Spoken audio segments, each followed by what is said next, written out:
Hello, everyone, and welcome to the Week 7 lecture on that accompanies the online lecture Virtual Victorian, where I'll review some of the material from Chapter 6 in the book and connect it to some of your experiences with your online negotiation. So this week I'd like to talk explicitly about the act of communication within negotiation. I think it's important to start this conversation by talking about what are the things that we actually communicate within a negotiation? What are the things that we talk about, and what are the ways in which we do that? So some general things that are important to note about communication, and I think this is something that you're well aware of, is that within communication, we communicate things through various channels. The language that we use, our tone of voice, the way we present the material, and also nonverbal communication. So our body language, our facial expressions, our emotional displays, all of these things together are packaged to create a message. And depending on the means of communication, there can be more or less of each of these things within the medium that we choose. And we'll come back to that a little bit later on in the lecture. But when we're talking about communication, I just want to highlight the fact that we are talking about all forms of communication. So in any given negotiation, you are communicating things both verbally, so you're making arguments, you're making some implications or creating some logical connections between issues and things that you're trying to achieve. You're choosing the words that you will use, and the words that might be accessible to one person and another person, words that might be either common usage or words that you think convey an impression of who you are. But you also have nonverbal communication cues that the other person is receiving. So we've noticed that in some of our lectures so far, or some of our experiences in class so far, people are able to receive cues on whether or not our communication is authentic, whether the things that we're presenting actually make sense, whether they feel honest, and this is less from the verbal and more from the nonverbal that we tend to get these types of cues. But whether or not people are telling the truth, whether or not people are telling us everything, whether there's displays of confidence, which we've seen in some cases can give the other party an impression of the message being displayed. We also know that beyond just our facial expressions and the way we present ourselves, there are also nonverbal cues in the image that we present, the clothes we wear, the way we groom ourselves. All of these things communicate something. So the fundamental basis of communication is captured in the next 2 points here, is the idea that when we're communicating with others, we tend to have this way of reciprocating within communication. So this is kind of the basic premise of communication. If somebody gives us something, we feel indebted to them. We feel we have to give something back. So communication ends up being this back and forth, people giving a little information, receiving the information, and then reciprocating with new information. We also see patterns of mirroring. This is where one individual might start to adopt some of the presentation qualities of the other individual as a way of demonstrating that you understand them and you're on the same page. So if somebody's speaking very softly and you tend to speak a little bit louder, you might bring down your voice as you're talking to them to demonstrate that you understand them and that you're talking at the same level. So see, these are some of the general things that we see within communications. But I want to speak specifically to this case of negotiation communications. So something that's probably one of the most important patterns of communication that we see within negotiation is the pattern of offers and counter offers. So somebody presenting their offer of what it is they hope to achieve, what it is they want, and then another person reciprocating or presenting a counter offer. So as the first point displays, this is the most critical aspect of communication and negotiation. And it really provides the other party with a great deal of information. We know that it acts as signal to your motives. So it shows the other person what you are trying to achieve, and as the receiver of the information, it gives you a sense of what the other party wants, or at least what their position is on a given issue. Counteroffers and offers and counteroffers are that this is an exchange process. It's a social process, so it means it's something that is interactive and dynamic. It changes as the conversation proceeds, and it might change based on different pieces of information that are presented within the conversation. It may change because of some growing awareness of some environmental or external constraints. So it's responsive. It changes over the course of the conversation. The offers and counteroffers, as we learned from our very first day within this negotiations course, is they help us to define what the bargaining range is. Now, isn't it interesting, if you think back to our very first day, how we had this conversation about one item, the cost of buying this house, and everybody kind of centered on this $5,000 range, which really was the midpoint of the bargaining range. So through this complicated conversation about offers and counteroffers, we tend to find the limits, the reservation points. We get signals that we understand to delineate the bargaining range. And then we find a way of ending up in the middle of that range, of splitting the difference. So the offers and counteroffers are understood by one another, even without overtly or implicitly talking about it, are understood to give you an indication of what the other person's reservation point is, what their limits are. And you can tell when you're getting close to a deal. We've talked about over the course of the semester the fact that at the very beginning, people make larger concessions, and then as we get to the point where we are at the limit at a reservation price, or at a point where a deal is about to be made, we start to make smaller and smaller concessions. So this is another way in which we signal when we're at our when the bargaining range is narrowing and we're at a point where a deal is possible. So this is probably one of the most important pieces of communication to be aware of, because it really gives you a sense of where you're going to end up within a negotiation. But what other types of things are communicated within a negotiation? Well, all kinds of things that we've grown over the course of the semester to understand as being important. First of all, we get information about alternatives. What are the alternatives the other person has available to them? Are these alternatives viable? Are they things that I can present a better case for? So do I have enough leverage or enough available to me that in understanding the other person's alternatives, I'm able to better their alternatives. So if I understand what they have outside of this negotiation, can I top it? So that type of thing that's an important piece to understand within the negotiation. We also know that within a negotiation, some of the communication is around building the relationship, about ensuring that the two parties find a way of strengthening their communication, their interactions, such that part of the deal is around ensuring that they've developed the type of relationship that can support trust, that can support the exchange of information, allowing everybody to get a better deal, right? So we know that in integrative negotiations, the hope is that we leave the negotiation at least without having harmed the relationship, at best having improved it.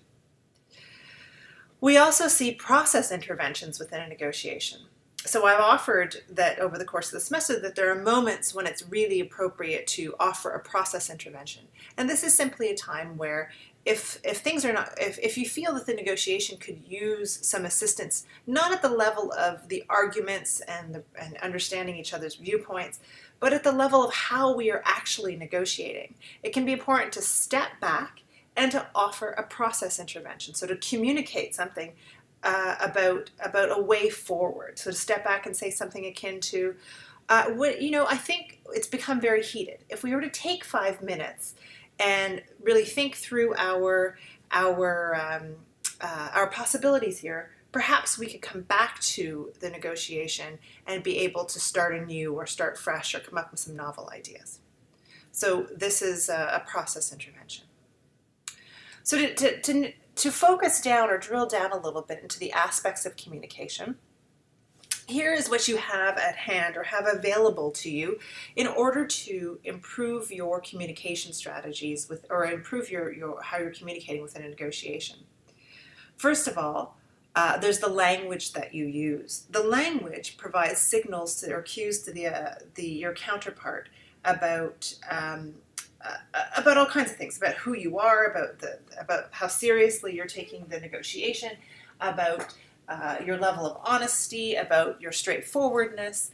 So you want to make sure that you're using language that is logical, straightforward, that communicates effectively without a lot of noise within the arguments or the meaning. You want clear, concise, straightforward arguments that are logical and easy to interpret. And then there's the part of language that's pragmatic, the style, the semantics, the syntax, your choice of construction of language. That language that is overly complex, overly flowery rather, that is not in line with how we communicate within this context can be off-putting. So you want to make sure that if you are a friend, that your communication signals that.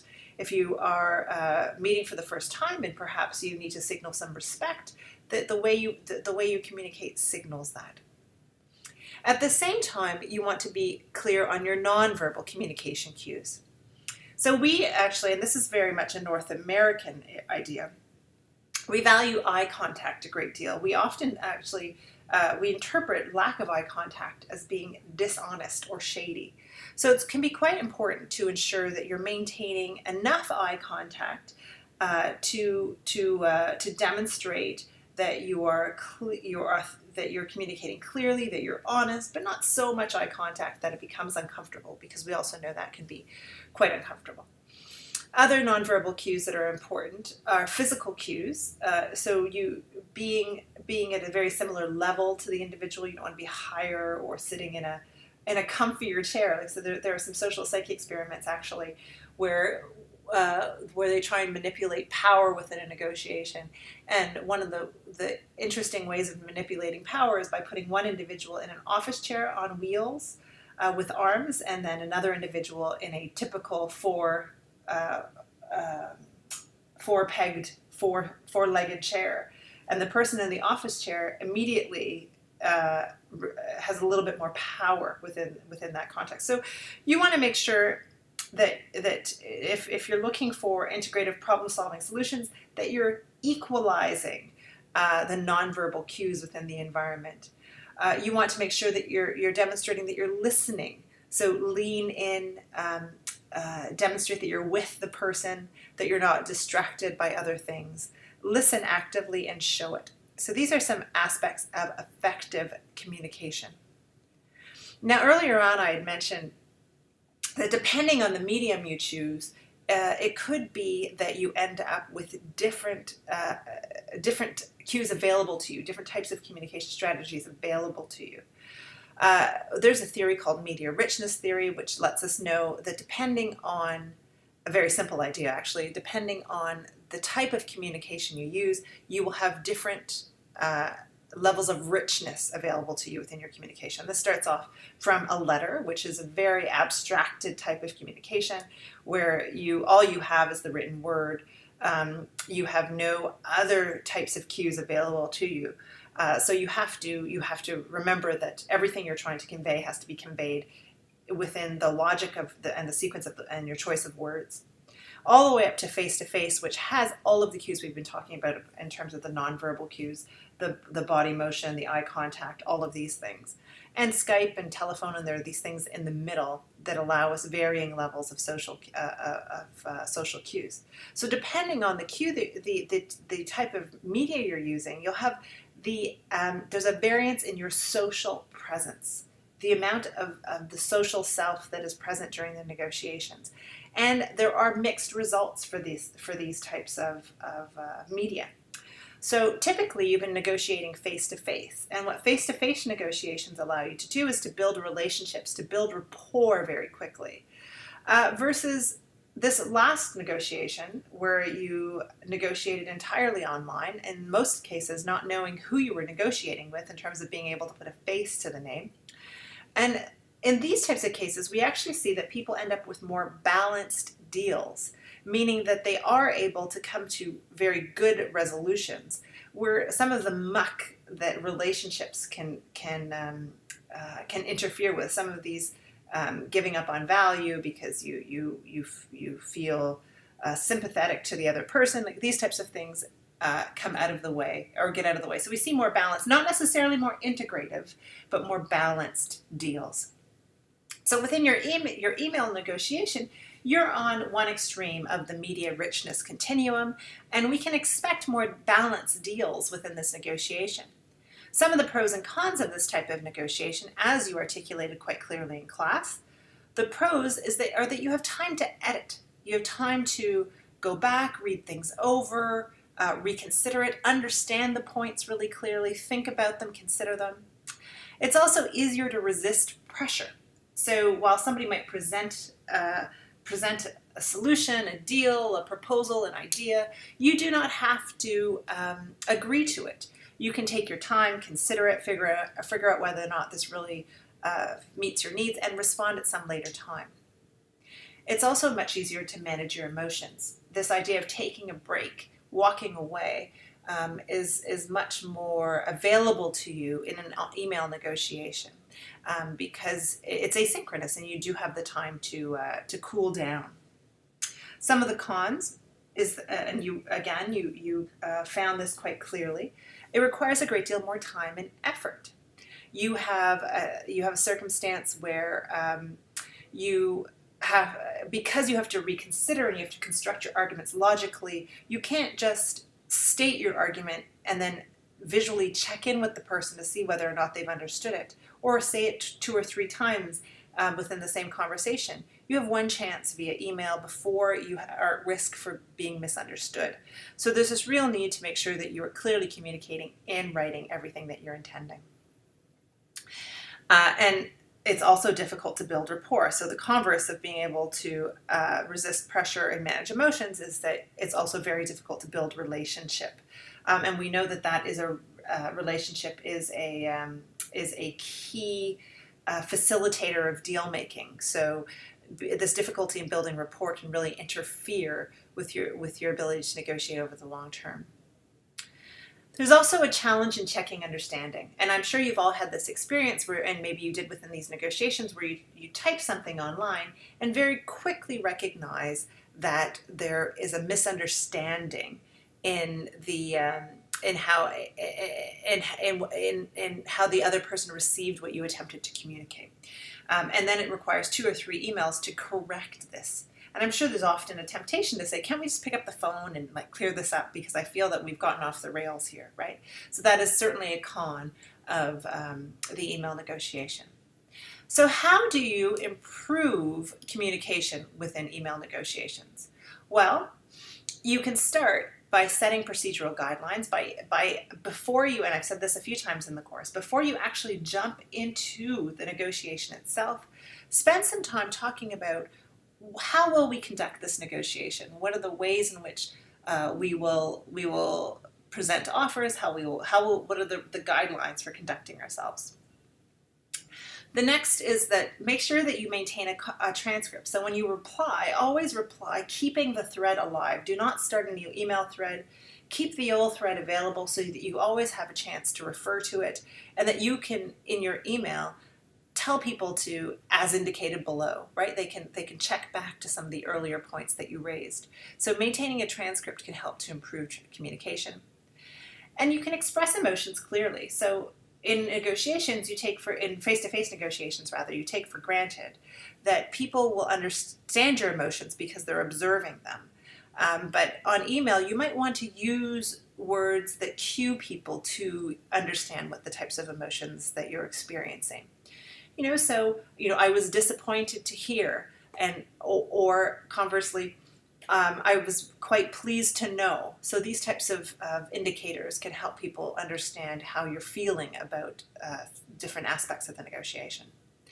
And finally, probably the most important point, despite it being last on this list, is develop a relationship or rapport. And this might mean that before you engage in email negotiations, you might want to spend some time negotiating with the person ahead of time. So outside, this is why often people spend part of their